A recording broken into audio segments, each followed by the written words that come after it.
Elgato has just added action triggers for your Streamdeck Plus. This is available in the Streamdeck 6.8 beta software. Let's take a look at what it does.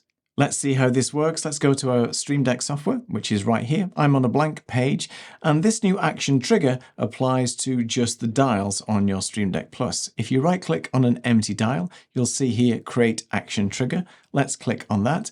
And now, one single dial has 3 actions in it. Something to the left, something to the right, and something when you press the button in the middle. So let's take a look at how this works in action. Let's do this on Ecamm Live. So if I turn the dial to the right, it will be next scene. If I turn the dial to the left, it will be previous scene.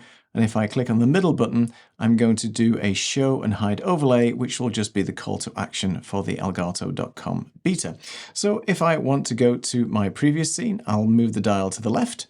And then you go. If I move the dial to the right, it's going to go to my next scene. Press the button in the middle and you'll get the Elgato.com beta call to action up. So you can see that these 3 actions are available now in a single dial.